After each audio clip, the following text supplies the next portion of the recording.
There are 46 high peaks in the Adirondacks that are over 4,000 feet, but only one where you can drive to the summit. Whiteface Mountain is 4,867 feet above sea level, but the memorial highway you use to get there has an amazing story to tell.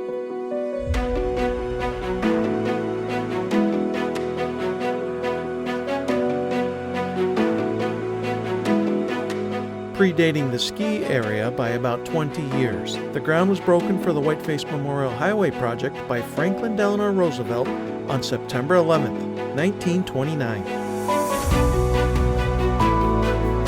The construction of the road was massive. At that time they were using horses, steam shovels, and they built something truly unique and special. Just the roadway itself is a marvel. It has massive dry stacked walls that roads are built on. And to think they did it in the 30s, it's pretty unique and truly something special for New York State. When the highway opened, he returned as President of the United States. And at that time, he made the drive up to the top of the mountain. And unfortunately, he had become wheelchair bound at that time, and he was not able to get to the summit. He noticed that he couldn't make it up to the summit, but there were other folks who could not make it up to the summit either. Lots of veterans and older folks. Right from the top of his head, he came out with an idea to construct an elevator to the summit of the mountain. 1938, we had an elevator and the summit house. It started out as the memorial to the veterans of the Great War, which was World War I. Then, of course, as time went on, it's been dedicated to veterans of all wars. Because it was completed during the Great Depression, it is often mistaken as a CCC project, but it was actually fully funded by the state of New York. Today, little has changed to the route of the highway from its early years. However, the weather, particularly the water and wind, have taken their toll. In 2023, renovations began to bring the castle, elevator, observatory, and the gatehouse back to their original grandeur.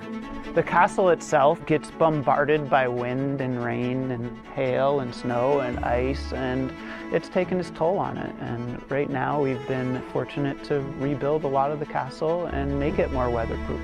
Before, on a rainy day, you would go in the castle and it'd be raining from the ceiling all around you. That doesn't happen like it used to, so we're getting ourselves into a good place with all of the buildings on the summit. The environmental impact of the Veterans Memorial Highway is such an important consideration. We use this as a tool to educate our guests on how to be summit stewards. Really doing the rock walk, don't walk on the plants. There's a lot of rare and protected plants up here on the summit. We also were fortunate to work with the Wild Center on some interpretive signage that help broadcast that information to everyone.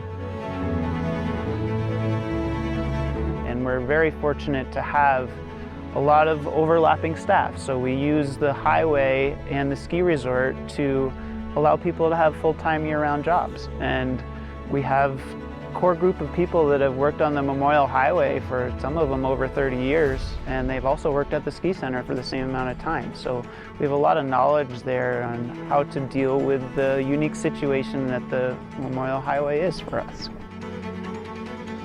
Combining the amazing engineering feat, the natural beauty, and really the honoring our veterans, it makes this just a really unique, special place to me, and fortunate to work with a lot of people that feel the same way. Whiteface Mountain and the Whiteface Memorial Highway stand as a tribute to the past, a testament of natural beauty, and a destination for reflection and discovery.